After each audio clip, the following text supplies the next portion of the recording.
ना हम असामी वैकुंठे योगी नाम हृदय च, ना मैं योगियों के हृदय में रहता हूं ना वैकुंठ में रहता हूं। भगवान वैकुंठ में नहीं रहते क्या? रहते हैं। मद भक्ता यत्र गायंती तत्र तिष्ठामि नारद। तो भगवान वैकुंठ में इसलिए नहीं रहते कि वो वैकुंठ है। भगवान वैकुंठ में इसलिए रहते हैं बिकॉज वहां पर क्या कर रहे हैं? मद भक्ता यत्र गायंती। क्योंकि वैकुंठ में भी भक्त क्या कर रहे हैं? भगवान का ही नाम का गुणगान, लीला गुणगान ये वहां चल रहा है, इसीलिए भगवान वहां रहते हैं। नहीं तो भक्त लोग ऐसा ना करें, वैकुंठ वैसे वैकुंठ है, बहुत बढ़िया जगह है एकदम, अरे अद्भुत, वहां नहीं रहेंगे, नहीं रहना मेरे को यहाँ पर। ये यहाँ क्या कर रहे हैं? मेरे मद भक्ता यत्र गायंती तो कर नहीं रहे। तो इवन भौतिक जगत के अंदर भी भगवान क्यों आते हैं? उस जगह पे भगवान उपस्थित होते हैं जहां भगवान के नाम का कीर्तन होता है। इवन वैकुंठ के अंदर ही भगवान इसलिए है। हालांकि भगवान बोल रहे ना हम असाई वैकुंठ वैकुंठ है, भगवान वैकुंठ में नहीं है क्या? भक्त ढूंढ रहे हैं, तुम कहां मैं यहां, ऐसा होता है क्या? वैकुंठ में भगवान तो है ही है, फिर ऐसे क्यों बोल रहे हैं ना हम असाई वैकुंठ है? इसलिए कि वैकुंठ वैकुंठ की वजह से वहां पर भगवान नहीं है, भगवान के का गुणगान की वजह से भगवान वहां पर है। वृंदावन वृंदावन इसलिए है क्योंकि वहां पर हमेशा गुणगान है। इस सब देखिए वहां पर ऐसे लिखा होता है राधा राधा कृष्ण, फिर सर्कल बना होता है। तो इससे दीवारों पे ही नहीं है, ये इवन पत्तों के ऊपर है, एक एक पत्ते के ऊपर वृंदावन में नाम इंकित है। इसीलिए वृंदावन वृंदावन है वास्तव में नाम की वजह से। बल्कि जो श्रीमद् भागवतम है, श्रीमद् भागवतम भला कहां से आता है? श्रीमद् भागवतम आता है नाम से। नाम का कॉन्सेंट्रेटेड जो मक्खन है वो है श्रीमद् भागवतम। तो नाम से आता है, एसेंस ऑफ द नाम इज विद्या। और विद्या का एसेंस क्या है? नाम। सो विद्या वधु जीवनम। तो इसलिए संकीर्तनम, ये संकीर्तन हमें करना चाहिए। ऐसा जैसे ये संत तुकाराम जी थे। अब तुकाराम जी कोई जॉब तो करते नहीं, गृहस्थ है, कोई जॉब नहीं करते, क्या करते हैं? कीर्तन करते हैं। बसे जंगल में जाएंगे, वहां बैठ के कीर्तन करेंगे। वाइफ, अरे ऐसी खड़ूस वाइफ है ना तुकाराम जी की। जो लोग अपनी पत्नी से बहुत तंग है ना, एक बार तुकाराम जी का जीवन पढ़ लें। अपनी पत्नी को माला पहनाएंगे, कहता है तू तो दुनिया की सबसे बेहतरीन वाइफ है। अगर को मतलब बहुत खून चूसू वाइफ हो किसी की ना, होती ना वो टेढ़ी बेढ़ी वाइफ होती है, तू क्या करता क्या, तू बेकार आदमी है, तू है घर संभालना नहीं, इधर का हारे करना करता है तू है। ऐसे होती है कि नहीं पत्नियां होती हैं ऐसे, तो लोग दुखी होते हैं, कहीं क्या पत्नी यार आ गई जीवन में मेरे। तो ऐसे में आप एक बार तुकाराम जी की पत्नी का चरित्र पढ़ लो। कहती ये वो कालिया के चक्कर में पड़ा रहता है, उसका नाम लेता रहेगा। क्या किया दे दिया तेरे कालिया ने? हैं घर कैसे चल रहा है? मैं चलाती हूँ घर। तो एक समय संत तुकाराम जी जंगल में थे और वो तो कीर्तन कर रहे हैं, नाम कीर्तन कर रहे हैं।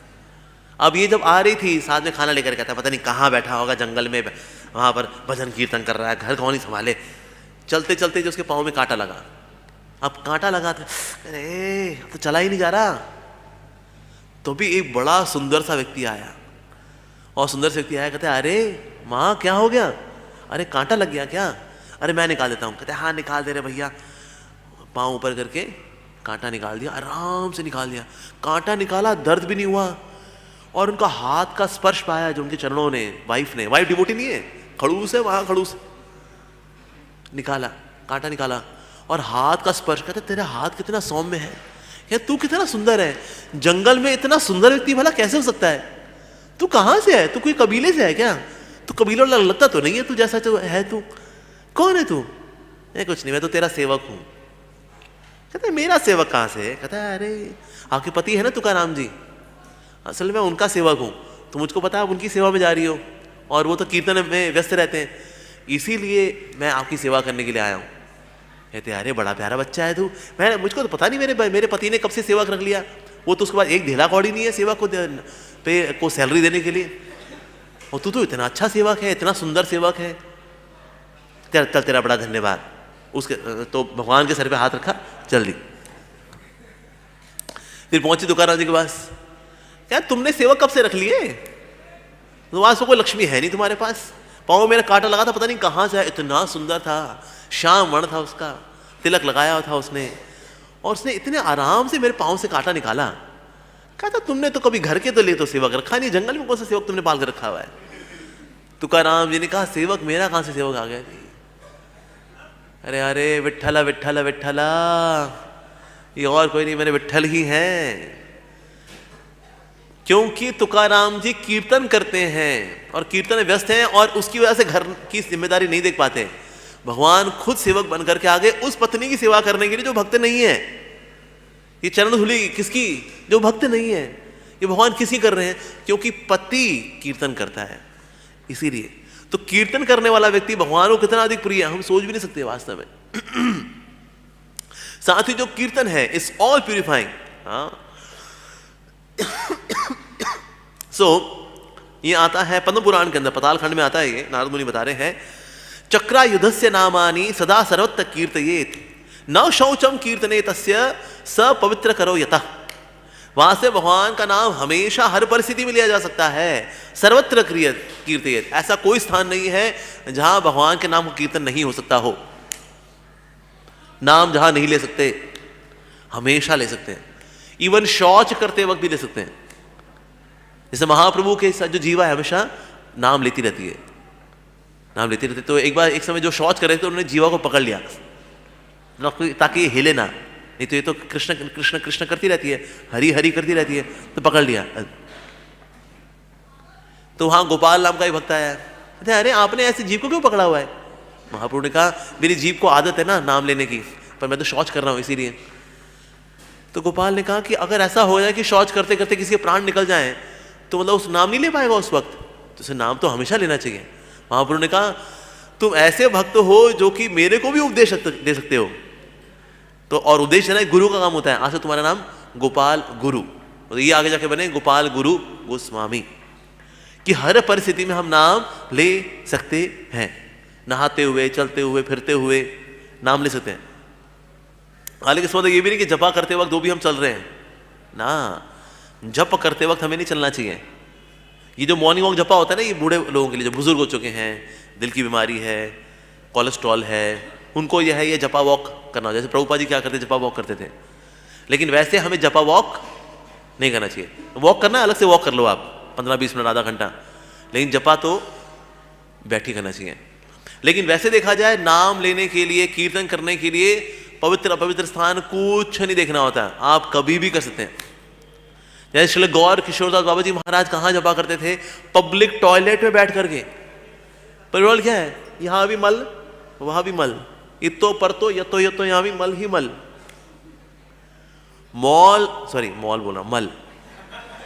देखो मॉल और मल स्पेलिंग सेम है ना, MLL MALL, मॉल मॉल। या बंगाली बोलेंगे ना, आई मॉल, मॉल MALL।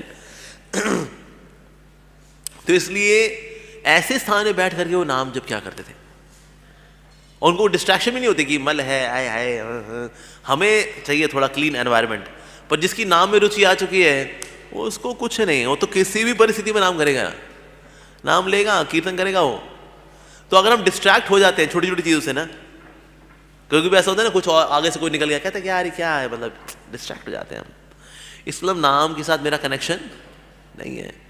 एक समय स्त्री थी, वो ना अपने प्रियतम को ढूंढ रही थी, प्रियतम को ढूंढ रही थी, तुम कहाँ हो, तुम कहाँ हो, तुम कहाँ हो। एक ब्राह्मण था, भगवद्गीता पढ़ रहा था वो, तो उससे जाके भिड़ गई, वो भिड़ गई, उसकी गीता यहाँ हिल गई, थोड़ा वो भी हिल गया।